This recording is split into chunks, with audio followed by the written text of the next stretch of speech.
welcome to Wellness Weekly. In this show, we'll cover all aspects of health, beauty and well-being. Today, I'm pleased to welcome Dee to talk about facials and the benefits. Hi, Dee. Hi, Julie. Hi. Right, you've not been here long, have you? No, I've been here since the middle of March. Middle of March. But in that time, that's not bad, because you've got quite a client base now. Yes. Yeah, so you can't be too bad. Haven't been too bad. Very happy with it and happy with return, people coming back again. Yeah. So what about the people you work with? Aren't they lovely? Absolutely. Of all the salons I've worked in, it's got the best atmosphere. Obviously. It really, really has, yes. Right. So one of the main things you do, you obviously do massage, but facials, yeah? So what sort of facials do you do? So I do a deep cleansing facial. Right. And I do a luxury facial. Right. So when a client would come to see me or book in, I would discuss their skin with them, their needs, or what they're hoping for the outcome to be after they've had a facial. Right. So it might be that we've got somebody who's got blocked pores or layers of dead skin possibly building up in certain areas, and we would go with a deep cleanse on that one. Yeah. And that would involve double cleanse and then the steam going on there. Right, so the steam to open the pores, to extract all the impurities and debris that's going to come out of the skin. And then we would follow with the exfoliation, again to remove the dead layers of skin from the surface of the skin, and to encourage natural exfoliation also, clearing the skin, and therefore all skin products would be absorbed more easily after that procedure. Yeah, because you've got rid of all the top layer and all the dead skin and that. The corneum. Yeah. So do you do extractions? I don't do extractions, but I do but exfoliation. Some people do. Yeah. I can do exfoliation, so I can either use a product to exfoliate with, and that would be after cleansing the skin also, double cleanse would be massaged into the skin to help lift all the dead skin layers from the surface of the face, and then to, again, encourage natural exfoliation. Because the skin does it, we're just speeding up that process. I personally don't like extraction. I've never had an extraction, no. It's not. No, Can't it's imagine a little it's sort of like a pen. Yeah, no. And it brings out all the nasty blackheads and things that like people that. don't want to know. Thankfully, I've never needed it. Yes, because your skin is clearly very perfect, healthy and looked obviously. after. But it encourages people to look after their skin more. Once they see the benefits, they see the results happening, they're more inclined to book in again for another appointment. Try to encourage an appointment once a month at least, if where possible. Maybe every other week if people are in a position to do that. Yeah. And also talk to people about looking after their skin at home as well, in between appointments. Because obviously if they're spending the money and the time having the treatment, it's no good doing it and then doing absolutely nothing at home, is it? Because you're not going to see the overall results just by coming once a month and leaving your skin to fend for So you itself. would suggest that they cleanse, tone, moisture? Moisture their skin, massage the skin when they're putting the moisture into the skin, lift their muscles to encourage the blood flow, the circulation. It's heat on the skin, so it helps to open the pores. After you've cleansed, of course, you're going to tone your skin to close the pores and apply your nourisher, whether it be day or night time. Yeah, see, we've got a lot of heat on our skin at the moment, and haven't also, we? always recommend that people use an SPF on their skin. Yeah. The products they use in the salon don't have an SPF on them, but I always remind them of that when they go back outside. So if they're going out in the sun, very important. And obviously if they've just had a facial, it's wait not a good idea to go in the sun. No, absolutely not. No, especially if it's an exfoliation. That's right. Yeah. And just trying to recommend really 24 hours if possible. Get the sunglasses on, get in the car and go home. Yeah. So, is there anything that they can't, any reason they couldn't have a facial? Really bad skin, bad acne? Bad acne. What will happen is, I found, is that if people have a lot of acne or whatever, it's going to encourage the skin to produce more of this to come out, more sebum to come out. So I think they need to be forewarned about this, that it's not just going to clear everything up in one go. No, it would take longer. It would take much longer for it to come out but they'll start noticing it after a few days Yeah. that they possibly will get more spots and Yeah. things Yeah. because the facial is actually doing its job. Yeah, yeah. So you do the facial, it encourages the growth, it encourages the sebum to come out. So you will look worse before you look better. Exactly. But eventually it will Proceed look to better. look better. Yeah, Yeah. yeah, yeah. And acne rosacea. So when they got really red. I'd be very careful with exfoliation on that area because it can be quite sensitive. Yeah. So we can work around an area Yeah. with a client. Yeah. They could be on medication. Some people are on antibiotics for it. Some people aren't using anything. Yeah. But always be aware of a sensitive area with the client. And again, through consultation with them, you will learn what is going on with the skin. Because you always do a client consultation on their first visit, don't you? Absolutely, yes. So you can see what medication they're on. That's right. And if and the next time they come back, of course, always ask has anything changed. Yeah. Just to make sure that we're on the same track. Yeah, right. And luxury facial. So what is the difference and what do you do? So with the luxury facial, again, we start with a cleanse. Yeah. Everything starts with the cleanse, start at the beginning. Yeah. And then I would use a facial oil and I proceed to massage the face using certain movements on the face, lifting and toning the muscles, sculpting the jawline, stretching the crow's feet here, lifting the brows upwards, encouraging the muscles to behave as though they've just been to the gym. Right. So it's a gym for the face. Gym for the face, lifting and toning, reminding, re-educating the muscle what it's supposed to do, because as we age, our muscles elongate, and we need to re-educate them to stay up for us. I actually read a book once. I was on this train, and I thought, I'm going to take this book, and it was how to re-educate your face. So I'm sat on the train going up to Peterborough, and how to do your jawline. So I'm going.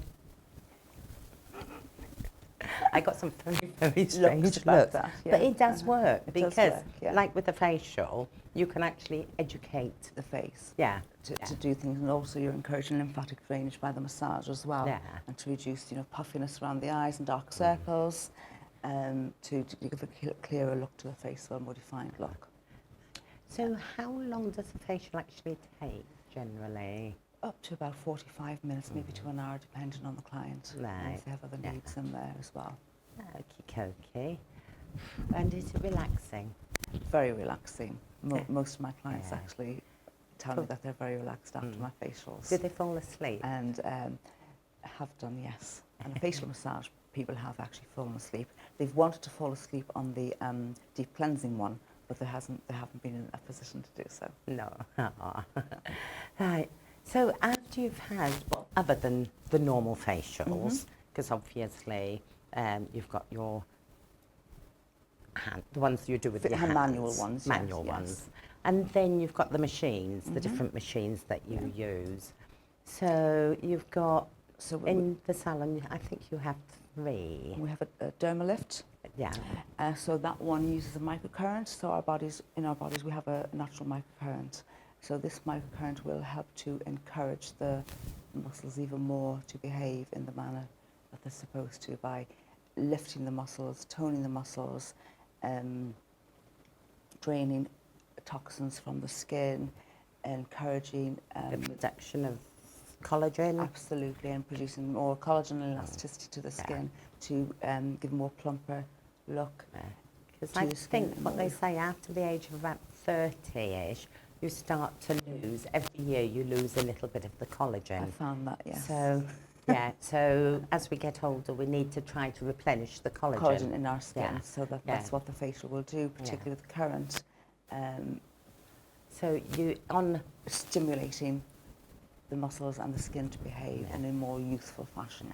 So you can stimulate your own collagen to regenerate, but also with the machines, you can use pure collagen to actually, because the microcurrents actually will press it into the skin. Yes, so you're adding to your own stock, if you like, and encouraging that. And after the facial is complete, of course, your skin is, the muscles and skin are still thinking, ooh, I'm doing something here, something's happened here. So it's sort of, you're teaching your face to think it's younger than it is. Absolutely. So it's again, remind, re-educate and rehydrate. Always. Rehydrate. 3 hours all the time. Yeah. Remind, re-educate and rehydrate. Because again, a lot of people don't drink enough water, and of course, Yeah. if you have a massage of any nature, we would encourage people to drink water. Yeah, because also. you do sort of detox, even a facial You're detox, detoxing, isn't so it? you're flushing, you need to get rid of those toxins. Yeah, so as you quickly need as to drink a possible. lot of water Correct. to, Correct. Yeah. And with machines, we can also exfoliate, use an exfoliating head to slough off the dead skin. Is that the microdermabrasion? Microdermabrasion, known as a microdermabrasion. So that will remove the dead skin cells from the surface of the skin, and thus encouraging the skin to naturally exfoliate also by bringing new cells to the surface, making the skin more readily available to absorb skincare products that go onto the skin. We do it naturally ourselves every 28 days, I think it is. However, as we get older, we start to clog up a bit more and it slows down, so we're trying to get back into that rhythm of natural exfoliation. And what about reducing the pores? Is that the microdermabrasion that reduces the, if you've got open pores? Open pores give the appearance of finer pores. Of course, it takes debris out from those pores also, and then encourages the pores to close and be more refined looking. Okay. And then there's the fantastic Dermapen. Wonderful, yes. Fantastic. So, and that's lots and lots of tiny little needles. That scares me, but I have tried it. Lots and lots of tiny little needles that spin at a high rate. So what you do is you cause a micro injury to the skin using this. It's not that painful. No, it's not painful at all. Exactly. And I hate needles. I'm the biggest thought of pussy. it, I think people can be put off by. So it encourages you cause a minor injury to the skin, and then that encourages the production of collagen and elastin to the skin. Again, then result is given a more plump look to the skin. So the skin tries to it mimics rehealing. Reheal itself. It reheals itself, mimics the natural process. So it brings the blood and the collagen and everything and gets it working to heal itself. Correct. Yes. So what else does the micro pen? Dermapen do. Dermapen. Increases collagen and elastin. Yeah. And promotes rehealing. Yeah. See, I tried the Dermapen once, and I am a big baby when needles are concerned. So I lay there and I thought, but it didn't hurt. Did you feel any tightening afterwards of the skin responding to it? Definitely. So it's doing its job. Yeah. But you feel almost that lifting a little bit. Yeah. But I thought because it's this head of little needles, it was really going to, and I'm like, but once she started, it was absolutely brilliant. Because I realised it wasn't going to hurt. You were more relaxed and able to get on with it. And the other side of your face saying, please hurry up and get over here. Yeah, but I've seen some really good results. We've got some people, and they'll just go in once a month just for that, because the results are fantastic, even on us older aging people. More mature skin. More mature, very mature skin. You can really see the difference. And the skin probably looks more glowing also because, again, they're going to start absorbing their products more readily as well because the skin is behaving in a more useful fashion. Yeah. Well, I think what I'm going to do, I am going to have a Dermapen. Lovely. And then next time we come on, you can see the difference. Excellent. Yeah. Excellent. So we'll have a before and after. We will have a before and after and see if I look any younger. I'm sure you will do. I'm sure you will do. We all need a little bit if I need a little bit. Yes, I'm feeling like I need a little bit. The trouble is that when you do the job yourself, you can't get time to do it on yourself. I know. So I know. It's nice for us looking at a client when we see results on them as well. Yes, it is. We've run out of time again, would you believe it? But we will definitely come back because I am going to have a session or two on the Dermapen. Excellent. And hopefully it's not quite as hot next time because I am absolutely baking. It has been hot, very hot. It is so hot, so hot. But thank you so much for coming in, and we will definitely come come back and go over some more machines or... Yeah, absolutely. Yeah. More treatments, more machines. More treatments, more machines. And everybody know what we're doing. Yeah. Absolutely. Oh, thank you. Thanks, Julie. Once again, obviously, we've run out of time, but Dee has agreed to come back and talk about different non-surgical facelifts or the different machines that she does. So I'm looking forward to that. I'd like to thank you all for watching and for Dee to sharing her experience with us. Bye-bye.